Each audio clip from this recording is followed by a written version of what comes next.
ನಿತ್ಯಾನಂದಂ. ಇವತ್ತು ಈ ವಿಡಿಯೋನ ಮಾಡ್ತಿರೋದಕ್ಕೆ ಮುಖ್ಯ ಕಾರಣ ಶ್ರೀಕೃಷ್ಣ ಜನ್ಮಾಷ್ಟಮಿ ಸದ್ಯದಲ್ಲೇ ಬರ್ತಾ ಇದೆ.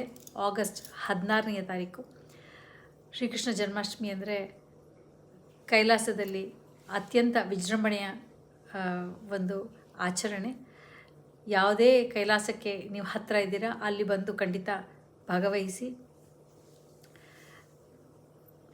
ಭಗವಾನ್ ಶ್ರೀಕೃಷ್ಣ ಅಂದರೆ ಎಲ್ರಿಗೂ ಅತ್ಯಂತ ಅಚ್ಚುಮೆಚ್ಚಿನ ದೇವರು. ನನಗೂ ಶ್ರೀಕೃಷ್ಣ ಪರಮಾತ್ಮ ಅಂದರೆ ತುಂಬ ಇಷ್ಟ, ತುಂಬ ಭಕ್ತಿ. ಆದರೆ ಅವ್ರ ಬಗ್ಗೆ ನನಗೇನು ಹೆಚ್ಚು ಗೊತ್ತಿರಲಿಲ್ಲ. ನನಗೆ ಶ್ರೀಕೃಷ್ಣ ಪರಮಾತ್ಮನ ಬಗ್ಗೆ ಮತ್ತು ಅವರು ಏನೇನು ಹೇಳಿದ್ದಾರೆ ಭಗವದ್ಗೀತೆ ಬಗ್ಗೆ ನನಗೆ ತಿಳಿದಿದ್ದೇನೆ ಹಿಂದೂ ಧರ್ಮದ ಸರ್ವೋಚ್ಚ ಪೀಠಾಧಿಪತಿಗಳಾದ ಭಗವಾನ್ ಶ್ರೀ ನಿತ್ಯಾನಂದ ಪರಮಶಿವಂ ಸ್ವಾಮೀಜಿಯವರಿಂದ. ಭಗವದ್ಗೀತೆ ಬಗ್ಗೆ, ಶ್ರೀಕೃಷ್ಣ ಪರಮಾತ್ಮನ ಬಗ್ಗೆ ಬಹಳ ವಿವರವಾಗಿ ಮಾತಾಡಿದ್ದಾರೆ. ಎಷ್ಟೋ ಸತ್ಸಂಗಗಳಿದೆ.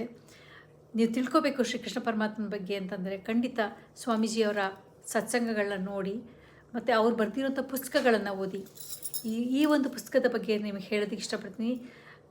ಭಗವದ್ಗೀತಾ ಡಿಕೋಡೆಡ್ ಅಂತ ಹೇಳಿ ತುಂಬ ಸುಂದರವಾದ ಪುಸ್ತಕ.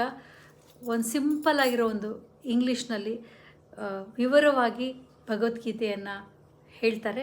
ಇದನ್ನು ಓದೋದ್ರಿಂದ ನನಗಂತೂ ನನ್ನ ಜೀವನದಲ್ಲಿ ಬಹಳ ಪರಿವರ್ತನೆಯನ್ನು ನಾನು ನೋಡಿದೆ. ನಿಮಗೂ ಕೂಡ ಖಂಡಿತ ಅದು ಅನುಭವಕ್ಕೆ ಬರುತ್ತೆ. 16ನೇ ತಾರೀಕು ಭಗವಾನರ ಪ್ರತ್ಯಕ್ಷ ದರ್ಶನ ಇರುತ್ತೆ, ಸತ್ಸಂಗ ಇರುತ್ತೆ. ಖಂಡಿತ ಬಂದು ಭಾಗವಹಿಸಿ. ನೀವು ಆನ್ಲೈನಲ್ಲಿ, ಝೂಮ್ನಲ್ಲಿ, ಯೂಟ್ಯೂಬು, ಫೇಸ್ಬುಕ್, ಟ್ವಿಟರ್ ಯಾವುದೇ ಒಂದು ಸೋಷಿಯಲ್ ಮೀಡಿಯಲ್ಲಿ ಕೂಡ ನೀವು ಈ ಒಂದು ಸಮಾರಂಭದಲ್ಲಿ ಪಾಲ್ಗೊಳ್ಬೋದು. ಖಂಡಿತ ಅವತ್ತು ನೀವು ಲಾಗಿನ್ ಆಗಿ ಭಗವಾನರ ದರ್ಶನವನ್ನು ಪಡೆದು ಆಶೀರ್ವಾದವನ್ನು ಪಡೀರಿ ಅಂತ ಕೇಳ್ತಿದ್ದೀನಿ. ಪ್ರತಿಯೊಬ್ಬರ ಮೇಲೂ ಭಗವಾನರ ಅನುಗ್ರಹ ಇರಲಿ ಅಂತ ಬಯಸ್ತೀನಿ. ನಿತ್ಯಾನಂದಂ.